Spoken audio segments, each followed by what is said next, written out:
remote city in the Amazon. Mr. Mendes was shot dead outside his home in northwestern Brazil on Thursday. Deep in the Amazon, in December of 1988, the fate of the rainforest was changed by a murder. In the small town of Chapuri, Chico Mendes was shot and killed. Chico Mendes Filho was shot dead Thursday night. The victim was devoted to preserving Brazil's irreplaceable rainforest. He paid for that, apparently, with his life. 2 armed guards had been hired to protect him. But they were inside his house when Chico was hit by a bullet in his backyard. Chico had led the fight to protect the largest rainforest on the planet. It was a fight that alerted the world to the exploitation of the Amazon and changed the makeup of the rainforest for decades to come.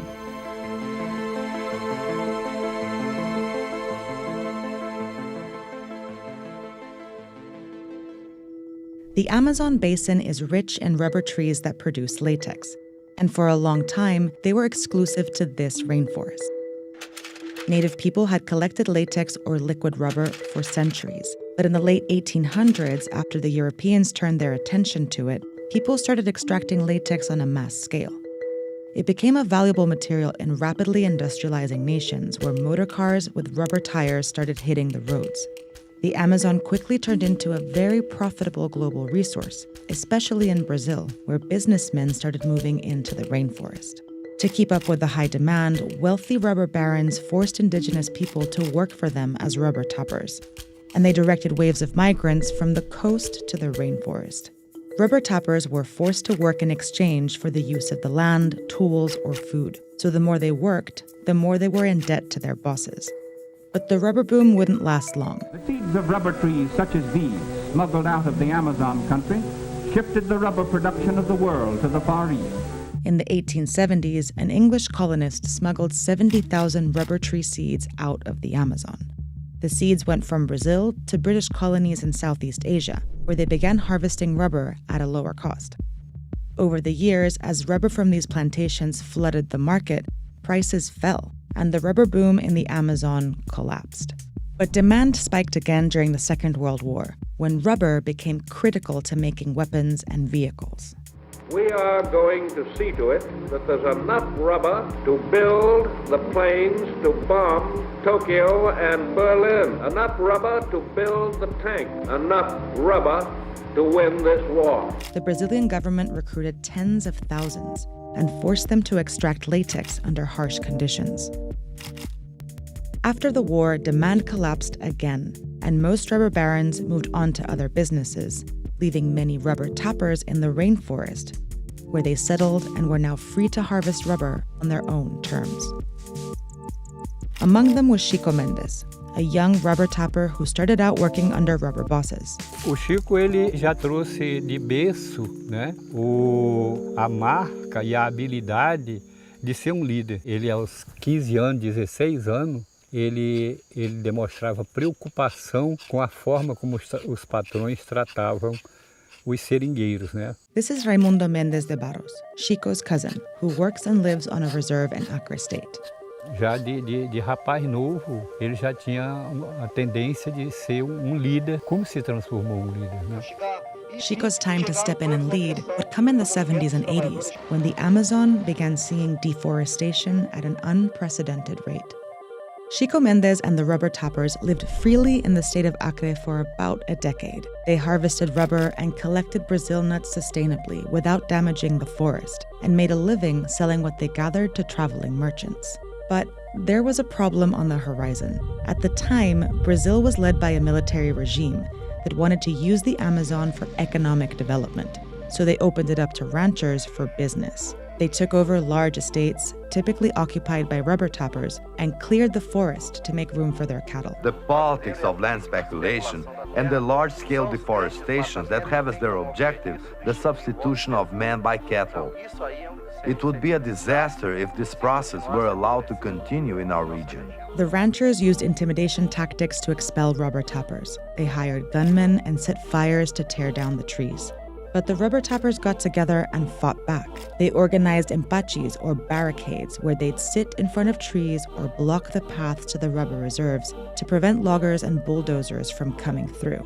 Chico and Raimundo were both on the front lines. O empate foi a forma que a gente encontrou para retirar os peões que estavam destruindo, que estavam desmatando, né? E a gente conseguiu juntar homens, mulheres, quando a luta se acirrou, a gente juntar até as crianças, né? E ir para as linhas, ir para as frentes de desmatamento. Protecting the rubber tappers' way of life was at the heart of the struggle led by Chico. But over the years, it turned into a much bigger fight for survival. The government, backed by international organizations, built roads in the Amazon, which brought deforestation to different corners of the rainforest.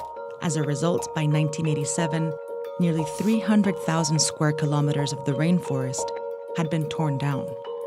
The fight to prevent deforestation extended throughout the Amazon, and Chico became its spokesperson on a global stage. Chico Mendes.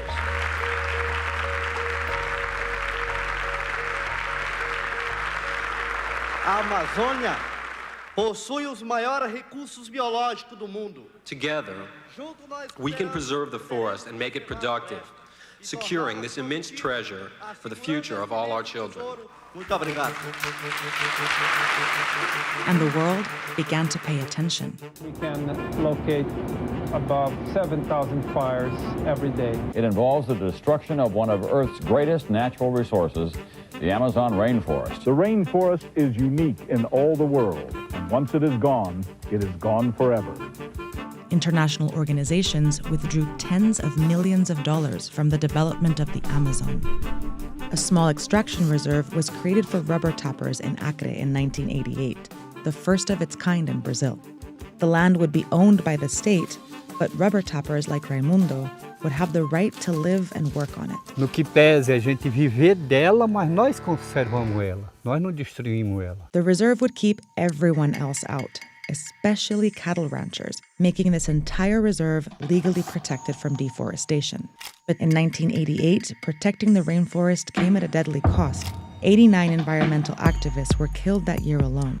I've already escaped 6 attempts on my life from the enemy.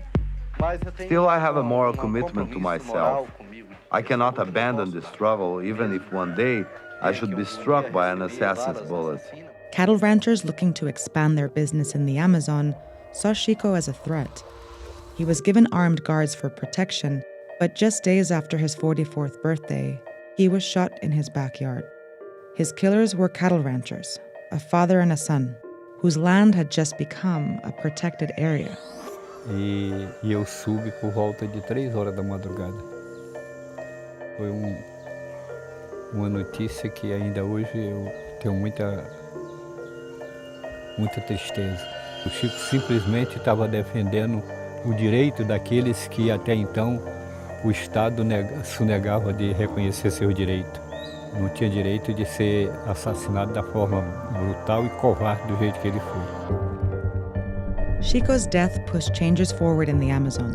A larger Chico Mendes extractive reserve was created in 1990.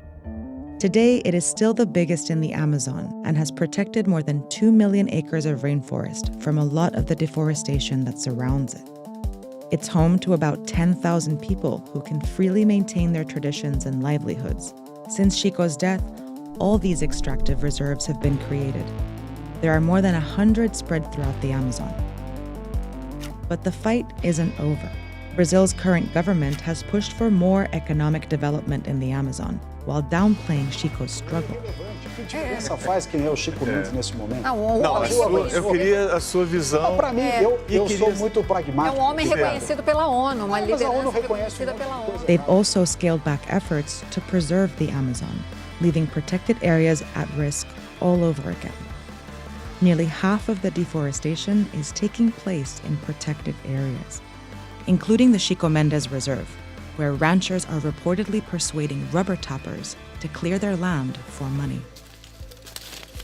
Os próprios seringueiros, inclusive deles que fizeram parte da luta, né, hoje estão se dando a prática, né, de desmatar para criar gado. But some, like Raimundo's son, are committed to keeping Chico's legacy alive. Para frente, mas a gente vai estar sempre lutando para a gente proteger isso aqui que os nossos pais, conhecidos, amigos nossos pais, lutaram e nós estamos juntos para defender a causa deles. No primeiro momento ele pensava que estava defendendo os seringueiros e a floresta, mas depois ele se deu conta que estava fazendo um trabalho em defesa da Amazônia e do mundo.